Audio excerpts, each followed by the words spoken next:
Top 5 overrated movies, वो भी recent times का बताना वैसे तो ज़्यादा मुश्किल नहीं है, पर टॉक्सिक फैन कल्चर में कुछ भी बोलना और वो भी हिट मूवी के खिलाफ बहुत ही हिम्मत लगता है। वीडियो को शुरू करने से पहले अगर आप सबको ओवररेटेड मूवीज़ का मतलब नहीं पता है तो बस इतना जान लो कि ये मूवी औकात से ज़्यादा इज्जत और पैसे कमा चुकी हैं।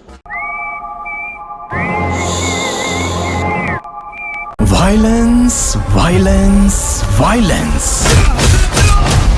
देखो, अब मुझे समझ नहीं आ रहा था कि मैं KGF चैप्टर 2 को एक लिस्ट में रखूँ कि नहीं रखूँ, क्योंकि मूवी फुल ऑन माल मसाला मूवी ही थी। लेकिन इस मूवी में माँ का प्यार, रॉकी भाई का स्वैग और दत्त साहब की तलवार, मूवी में सब कुछ था। इसलिए मूवी रिलीज़ के टाइम मेरी फेवरेट भी थी और आज भी है। पर अगर फिल्म मेकिंग को कंसिडर करेंगे तो ये मूवी थोड़ी ओवर हाइप लगती है। वही एज यूजुअल स्लो मोशन में गुंडे को मारना, उड़ाना, इंट्रोडक्शन के लिए किसी भी पप्पू कैरेक्टर को डराना, fast to fast action scenes, movie ये सब कुछ बार बार दिखाती है। मूवी का पॉजिटिव एस्पेक्ट इन सब को ओवरशैडो कर देता है और आज इस मूवी को देखने पर कभी ना कभी साउथ की वही पुरानी मेलोड्रामा क्रिंज वाली फीलिंग आती है। लेकिन चैप्टर 1 ऐसी नहीं थी, वो ग्राउंडेड फील आज भी देती है। वैसे तो KGF चैप्टर 2 ने 1200 करोड़ से ज़्यादा कमाया था, पर इस कलेक्शन को लार्ज लेवल पर ले जाने में विजय थलापति का भी हाथ था। If you know you know. इसलिए मूवी कलेक्शन के मामले में तो परफेक्टली रेटेड थी, पर ओवरऑल ओवर रेटेड है।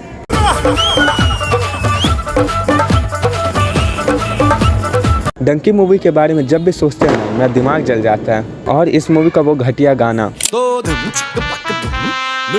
गया।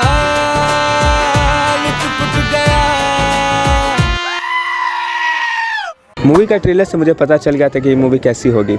SRK का पहला अपीयरेंस कॉमेडी करते हुए नहीं बल्कि डांस करते हुए दिखाया है। ये कहाँ का लॉजिक है? मूवी का मेन कैरेक्टर है, इंट्रोडक्शन दो नहीं, सीधा नाचते हुए दिखाया।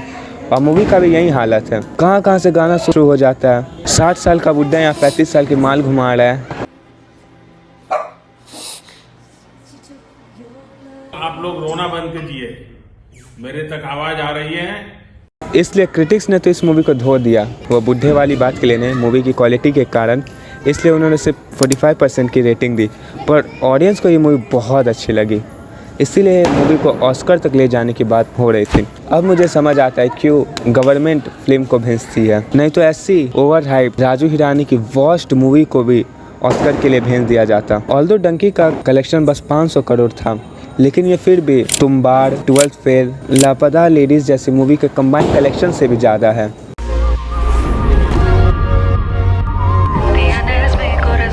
जवान ये मूवी तो पूरी तरह से ओवर हाइप्ड है।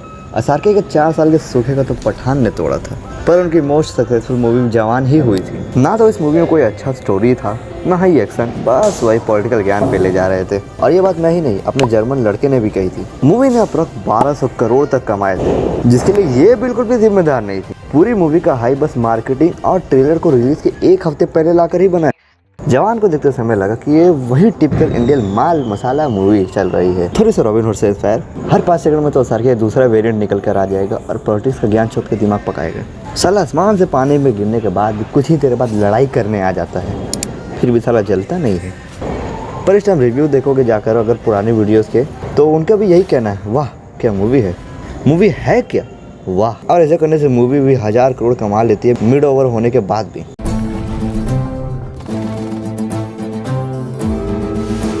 ये मुझे भी पता है कि RR को यहाँ सुनकर तुम लोगों को बहुत बड़ा शॉक लगा होगा, पर यही तो हमारी खासियत है, देने में हम लोग बड़े ही माहिर हैं।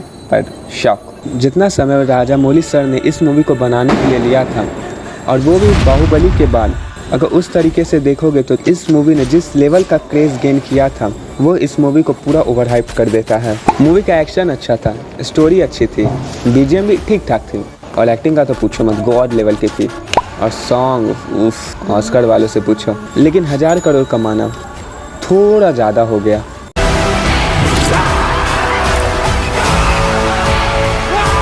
स्त्री 2 अपने रिलीज होने से पहले से ही काफी ज्यादा हाइप में थी, पर रिलीज होने के बाद इसकी हाइप बढ़ती ही चली गई। किसी ने भी नहीं सोचा था कि ये मूवी शाहरुख खान की मूवी को पीछे करके हिंदी में सबसे ज्यादा पैसे कमाने वाली मूवी बन जाएगी। और ऐसा इसीलिए हो पाया क्योंकि इस मूवी का क्रेज लोगों में काफी ज्यादा बन चुका था। अगर तुम किसी भी इंसान से पूछते कि अभी की एक रिसेंटली मूवी के नाम बताओ, तो वो स्त्री 2 ही बोलता। ऐसा इसीलिए हो पाया क्योंकि ये एक family friendly comedy horror movie थी जिसको हर कोई एंजॉय कर रहा था और सबको पसंद भी आ रही थी। लेकिन अगर मुझसे पूछो तो सच में मुझे पार्ट 1 ज़्यादा पसंद आई थी। देखो पार्ट 1 का स्केल भी छोटा था और उसकी स्टोरी भी इससे ज़्यादा बेटर थी। और जिस ट्विस्ट पे मूवी को एंड किया गया, साला 6 साल लग गए फिर भी किसी को समझ नहीं आया कि उसने आखिर ऐसा किया क्यों।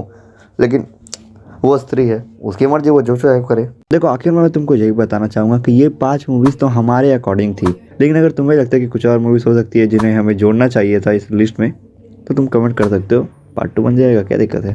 लेकिन जाते जाते ये बता दो कि क्या तुम्हें अभी से पहले पता था कि श्रद्धा कपूर की एज 37 ईयर्स ओल्ड है? अगर विश्वास नहीं है तो